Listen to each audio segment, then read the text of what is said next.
दोस्तों, मैं हूं कमलेश त्रिपाठी। यूट्यूब चैनल कहां से कहां तक में आपका बहुत बहुत स्वागत एवं हार्दिक अभिनंदन। मेरे जीवन काल का यह पहला वीडियो है और मैं सोशल मीडिया पर इसे पहली बार ही आप सबके बीच शेयर कर रहा हूं। अतः इस वीडियो में त्रुटियां स्वाभाविक हैं। मुझे उम्मीद है कि आपके सुझाव भविष्य में हमारी इन त्रुटियों को दूर करने में सहायक सिद्ध होंगे। अतः कमेंट बॉक्स पर अपने सुझाव हम तक अवश्य पहुंचाएं। इस समय शरतकालीन नवरात्र का पावन पर्व एवं महोत्सव चल रहा है। सभी भक्तगण नवरात्र व्रत साधना में तल्लीन हैं। देवी जागरण जगह जगह हो रहे हैं। अतः आज का हमारा ये वीडियो नवरात्र से ही संबंधित है। दोस्तों, ये सर्वविदित है कि हमारे भारतीय आध्यात्म एवं धर्म में जितने भी व्रतों का विधान दिया गया है, नवरात्र का व्रत उन सब में सर्वोपरि है। भारतीय संस्कृति में इसीलिए इसको हम नवरात्र महोत्सव एवं महापर्व के रूप में भी मनाते हैं। वास्तव में ऋतु परिवर्तन के काल में हम शुक्ल पक्ष की प्रतिपदा से नवमी तक जो अपने तन मन को निर्मल एवं स्वस्थ रखने के लिए संयम पूर्वक दिनचर्या का पालन एवं फलाहार करके जो हम लोग साधना करते हैं, उसी का नाम नवरात्रि है। अब हम आपको बताना चाहेंगे कि ये ऋतु परिवर्तन क्या होता है। वास्तव में जब दो ऋतुओं, एक ऋतु का समापन होता है और दूसरी का आगमन होता है, तो ऐसे वक्त में एक संधि काल बनता है। इसी संधि काल को ही हम ऋतु परिवर्तन कहते हैं। ये ऋतु परिवर्तन स्वास्थ्य की दृष्टिकोण से बहुत ही हानिकारक होता है। कई ऋतु बीमारियां ऐसी भी पैदा हो जाती हैं जो हमें मृत्यु की शैया तक पहुंचा देती है। इसीलिए देवी भागवत के 26वें अध्याय में इनको यमदृष्टा कहा गया है। और इन्हीं बीमारियों से मुक्त पाने के लिए हम नवरात्र की साधना करते हैं। वैसे तो वर्ष में 4 नवरात्रि होती हैं। चैत्रकालीन नवरात्र को हम बसंती नवरात्र कहते हैं और अश्वन की नवरात्र को हम शरतकालीन या वार्षिकी नवरात्र कहते हैं। 2 नवरात्रि गुप्त होती हैं, जो एक आषाढ़ मास की शुक्ल पक्ष प्रतिपदा से नवमी तक चलती है, दूसरी माघ मास के शुक्ल पक्ष की प्रतिपदा से नवमी तक मनाई जाती है। ये गुप्त नवरात्रि का आम जनमानस से संबंध कम है। इसको कुछ विशिष्ट साधक ही इन गुप्त नवरात्रि में साधना करते हैं। ऋतु परिवर्तन का कुप्रभाव सबसे अधिक मनुष्यों में, पशुओं में, वनस्पतियों में अश्वन मास में देखा जाता है। इसमें तरह तरह के कीट पतंगे पैदा होते हैं, तरह तरह के रोग पैदा होते हैं और डेंगू, मलेरिया और चिकनगुनिया जैसी जानलेवा बीमारियां हम पर हमला करती हैं और कई बार हम अपने परिजनों को खो देते हैं।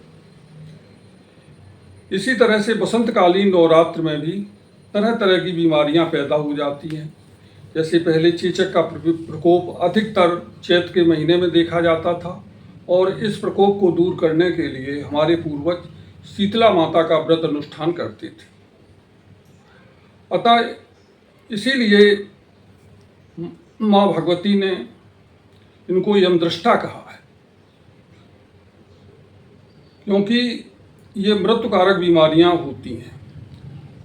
अब दुर्गा सप्तशती के 12वें अध्याय के 12वें और 13वें श्लोक में सबसे अधिक महत्ता शारदीय नवरात्र की बताई गई है, जिसे हम वार्षिकी नवरात्र भी कहते हैं।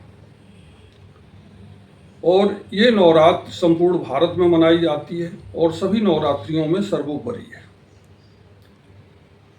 स्वयं माँ भगवती ने इस नवरात्र का व्रत करने का आदेश दिया है और अपने भक्तों की रक्षा का वचन भी दिया है। अतः हम ये भी कह सकते हैं कि इस नवरात्र में का हम व्रत करके, संयम पूर्वक व्रत करके, हम अपने कायाकल्प कर सकते हैं और अपने स्वास्थ्य की रक्षा कर सकते हैं।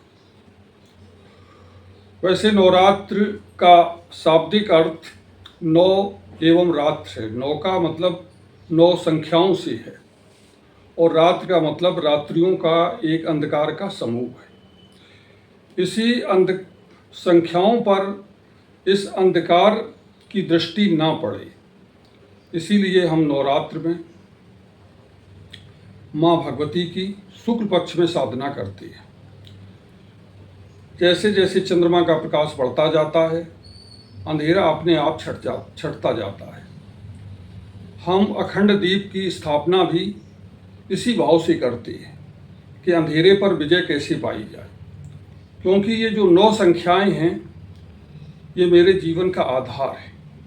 हर व्यक्ति का मूलांक 1 से लेकर 9 संख्या तक ही निर्भर है और कई ज्योतिषी इससे मनुष्य का भविष्य भी तय करती है। ब्रह्मांड में भी 9 ग्रह होते हैं जिनके दुष्प्रभाव को हम अंधेरा ही कहते हैं। अतः इन 9 ग्रहों का भी हमारे जीवन पर बहुत अधिक असर पड़ता है। इस अंधेरे को छांटने के लिए जिस व्रत का हम अनुपालन 9 दिन तक करते हैं उसी का नाम नवरात्रि है। नवरात्र का अर्थ भगवती माँ के 9 स्वरूपों से भी हो सकता है।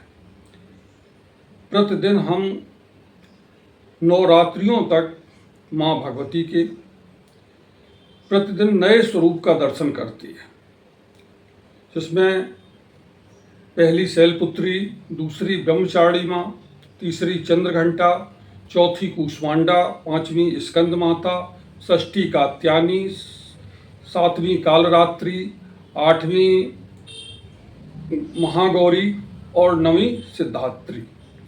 इन 9 रूपों का दर्शन करके हम अपने आप को कृतार्थ करते हैं। वैसे माँ भगवती के ये जो 9 स्वरूप हैं, ये 9 बिंब हैं जो हर एक नारी शक्ति के लिए, जीवन के लिए बहुत ही उपयोगी है। अब प्रश्न ये उठता है कि हम नवरात्र में रात्र में ही साधना क्यों करते हैं, जबकि हमारे सनातन में अधिकांशतः देवताओं की साधना दिन में ही की जाती है। इसमें रात्र की साधना का जो विधान है वो ये है कि रात में चंद्रोदय होता है और चंद्रमा हमारी पृथ्वी के सबसे नज़दीक है, जो औषधियों का अधिष्ठात्रा है। इसी चंद्रमा के ही प्रभाव से हमारे पेड़ पौधों में पुष्प सुबह सुबह खिले हुए मिलते हैं। अतः हम अपनी वनस्पतियों की रक्षा के लिए औषधियों को प्राप्त करने के लिए हम रात्र में साधना करते हैं, जिससे हमारे स्वास्थ्य की रक्षा हो सके।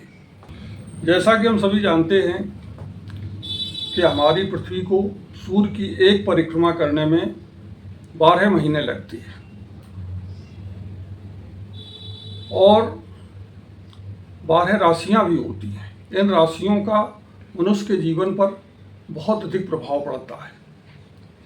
इसीलिए चैत्र की नवरात्रि को मीनार्क भी कहते हैं और शारदीय नवरात्र को कन्यार्क भी कहते हैं। अतः हम आप सबसे यही निवेदन करते हैं कि नवरात्र में संयमित होकर नवरात्र के व्रत का पालन करें, देवी जागरण में जाएं, जिससे आप अपने स्वास्थ्य की रक्षा करते हुए बाह्य और शारीरिक और आंतरिक नई ऊर्जा ग्रहण कर अपने आप को कायाकल्प करें। जय माता दी। इसी के साथ हम ये वीडियो यहीं समाप्त कर रहे हैं और आपके सुझाव हमारे लिए बहुत ही महत्वपूर्ण होंगे। कृपया कमेंट बॉक्स पर अपने सुझाव जरूर डालें।